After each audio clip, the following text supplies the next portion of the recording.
रेणु जी, राधे राधे महाराज जी। महाराज जी, यदि हमें अंत में परमात्मा या श्री जी लालजू के में ही विलीन होना है तो हमें ये जीवन मृत्यु सुख दुख लोभ माया में लालजू डालते ही क्यों है? लालजू ने नहीं डाला। पहली बार आप जब सृष्टि में आए तो परम पवित्र थे। आपने इस सृष्टि रूपी बाजार की अपवित्रता को स्वीकार किया है तो आपको ही छोड़ना होगा। आप तो परम पवित्र थे, परम पवित्र है, परम पवित्र रहेंगे, लेकिन आपने शरीर को अपना मान लिया और शरीर को भोगों को भोग करके अपवित्रता का आपको बोध हो गया। नहीं, आप आत्मा स्वरूप से आज भी पवित्र हैं। आत्मा कभी अपवित्र नहीं होती, पर आप अपने को आत्मा ना मानकर, भगवद अंश ना मानकर स्त्री मानते हैं, पुरुष मानते हैं, मूर्ख मानते हैं, विद्वान मानते हैं, पापी मानते हैं, पुण्यात्मा मानते हैं। उसी का भोग भोगना होता है। भगवान ने नहीं फंसाया। सही पूछो, बिल्कुल भगवान ने नहीं फंसाया। हम फंस गए हैं। माइक को हम पकड़े हैं या माइक ने हमको पकड़ लिया? हमने माइक को पकड़ा है। आप देखो, आपको कौन पकड़े? आप पकड़े हो। ये मेरी माँ, ये मेरे पिता, ये मेरे भाई, ये मेरे मित्र, आपने किया है। इसमें भगवान ने क्या किया है? भगवान ने तो आपको सुंदर बुद्धि दे दी, भगवान ने आपको सुंदर शरीर दे दिया, भगवान स्वयं अंश रूप से आपके हृदय में विराजमान है। भगवान ने सुंदर भूमि दे दी, आकाश दे दिया, वायु दे दी, जल दे दिया, सूर्य दिया, चंद्र दिया। कितनी सुविधा दी हमको भगवान ने। भगवान ने हमको कहां फंसाया? भगवान ने हमको कब कष्ट दिया? हम कष्ट करने वाले आचरण जो हमें कष्ट परिणाम में दे, वो आचरण हम कर रहे हैं। हम परेशानियां मोल ले रहे हैं। हमने गंदगी बटोरी है, तो फिर हम ही को छुटाना पड़ेगा। वही गंदगी छुटाने के लिए भगवान संत रूप से, शास्त्र रूप से आपको समझा रहे हैं। अगर मान लो तो आप निर्मल हो जाओगे। निर्मल जहां हुए तो भगवान का साक्षात्कार हुआ, और भगवान का जहां साक्षात्कार हुआ तो आप और भगवान दो थे ही नहीं। सोई जाने जिह देहु जनाई, और जानत तुम्हें हो जाई। जो भगवान को जान गया वो भगवत स्वरूप हो जाता है। भगवत स्वरूप का बोध होते ही आपका स्वरूप भगवान का ही स्वरूप है। ब्रह्मविद ब्रह्म ही भवति। तो कहां फंसे? कहां आपने फंसे? आपने पकड़ रखा है। आप छोड़ दो, आज मुक्त हो आप। वही तो हम समझाने के लिए बैठे। पहले गलत आचरण छोड़ो, अच्छे आचरणों में आओ, फिर अच्छे आचरणों को भगवान को समर्पित कर दो, तो उससे कर्ता भाव हटेगा। जहां कर्ता भाव हटा तहां हृदय निर्मल हो गया, और निर्मल हृदय होते ही आपको अनुभव होने लगेगा कि मैं भगवान का स्वरूप हूं, तत्वमसि, मैं वही तत्व हूं, कोई और नहीं हूं। महाराज जी, मेरे को ये पूछना है कि अगर मतलब उन्होंने हमें जन्म दिया है और मतलब सही है, मैं आपकी बात से पूरा सहमत हूँ, बट उन्होंने हमें भेजा ही क्यों? मतलब वो अपने पास ही रख लेते हैं इस जीव जंतुओं, मनुष्य योनियों में। अब हम आपको और खोल करके बता दे, योग्यता के अनुसार उत्तर दिया जाता है, इसलिए उसे गुप्त रखा। आप और भगवान दो नहीं है। वेद कहता है एकोहम बहुश्यामा, मैं एक बहुत रूपों में हो जाऊं। संकल्प क्या?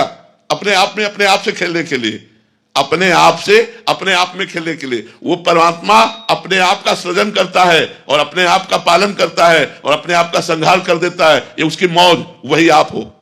पर आप भूल गए। अगर आप याद कर लो तो आपका जन्म मरण बंद हो जाए।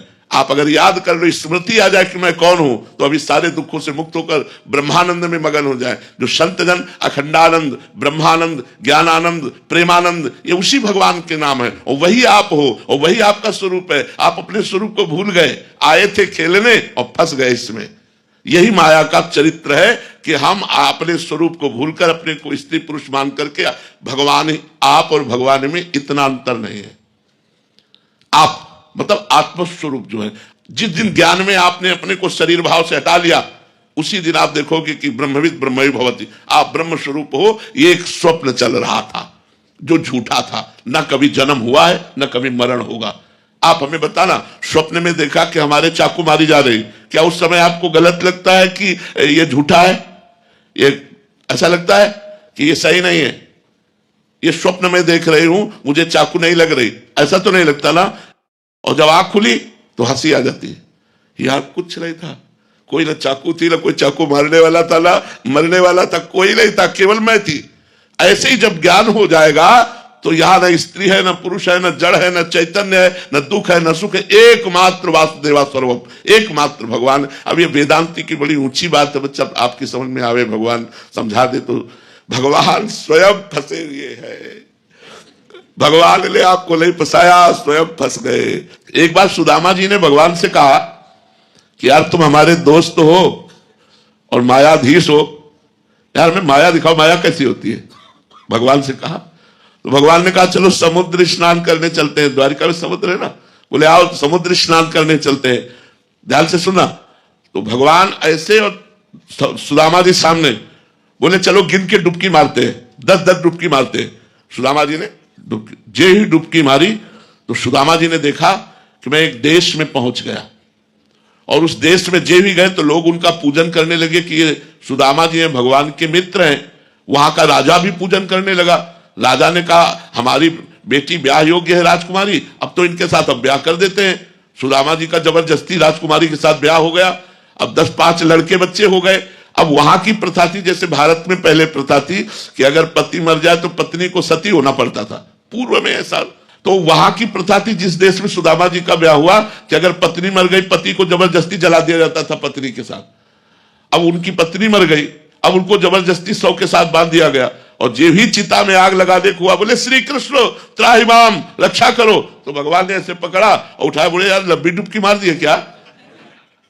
बोले प्रभु ये क्या देख रहा था, हमारा तो ब्याह हो गया, लड़का बच्चा हो गया, कितने साल। बोले अभी अभी तो डुबकी मारी है तुमने। तो बोले क्या था? बोले यही मेरी माया थी यही मेरी माया है कि एक सेकंड में वर्षों का अनुभव करा दिया, हमको पूरा का पूरा दृश्य ही अलग बदला। तो ये स्वप्न की तरह जगत है। उमा कहां में अनुभव अपना, सत हरि भजन जगत सब सपना। तो बच्चा अभी आप स्वाप्निक पुरुष हैं, जगत का स्वप्न देख रहे हैं, मोह निद्रा में सोए हुए हैं। जिस समय जग जाएंगे तो उस समय बात अलग रहेगी, भगवान ने नहीं फंसा, हम अपने भ्रम में फंस गए। हमारा भ्रम से जन्म मृत्यु हो रहा है, ना कि सत्य। हम कभी नहीं मर सकते। अच्छा देखो, मृत्यु हम आपको खोल के बताएं क्या होती है। पंचभूतों से बना शरीर पंचभूतों में मिल जाता है। अग्नि तत्व अग्नि में, जल तत्व जल में, वायु तत्व वायु में, पृथ्वी तत्व पृथ्वी में, आकाश तत्व आकाश में। मरा क्या? आत्मा अमर है। मृत्यु किसकी हुई? किसी की नहीं हुई। आप बताओ क्या मर गया? बोले आदमी मर गया। कैसे मर गया? बोले वो जो अंदर था वो चला गया, और पंचभूत विराजमान शरीर वो पंचभूतों में मिल गए। मरा कौन? जो अंदर से चला गया वो तो अविनाशी है, वो मर ही नहीं सकता। और जो शरीर है वो पंचभूतों में मिल गया, तो मरा कौन? कोई नहीं। एक भ्रम का नाम मृत्यु है। अब फिर वो नया शरीर ग्रहण किया, उसका नाम जन्म है। और यही जन्म मृत्यु का भ्रम मिट जाए तो वो अविनाशी परमात्मा अपने स्वरूप में स्थित होकर ब्रह्मानंद परमानंद में डूब जाए। पर ये थोड़ा कठिन बात है समझना। अब प्रसंग वसात इसलिए हम चर्चा करते हैं, नहीं अच्छी साधना करने पर ही इस बात को समझा जा सकता है।